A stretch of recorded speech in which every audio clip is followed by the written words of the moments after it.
এইফালে মই পুৰা কামত লাগি গৈছোঁ।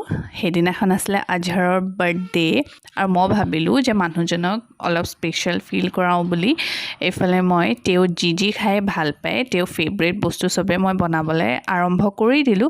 প্ৰথমতে যোগাৰখিনি কৰি লোৱা হৈছিলে আৰু চাবচোন যিকোনো বস্তু বনোৱাৰ আগত যদি বস্তু চব কাটা মেলা কৰা হৈ থাকে তেতিয়াহ'লে বনাবলৈ বেছি দেৰি নালাগে। এইফালে মই এতিয়া চিকেন বনাব লৈছোঁ। এইফালে চিকেনৰ গ্ৰেভি, তাৰপিছত মই জহা চাউলৰ পোলাও বনাইছোঁ। জহা চাউলৰ পোলাও খাইহে বেছি ভাল লাগে ন। এইফালে দুজনী বায়েক ভনীয়েকে মিলি কামত লাগি আছোঁ, বনোৱাৰ কামত লাগি আছোঁ। এইফালে এতিয়া পোলাওৰ কাৰণে পিঁয়াজ ভাজি আছে, মানে লৰোৱা মেলা গোটেইখিনি মই তাইকে কৰিব দিছোঁ। খোৱাৰ আগত মই চিকেন কাবাবকেইটা ফ্ৰাই কৰি ল'লোঁ। কাৰোবাক যদি ৰেচিপি লাগে তেন্তে কমেণ্ট কৰিব। এইফালে গোটেইখিনি ধুনীয়াকৈ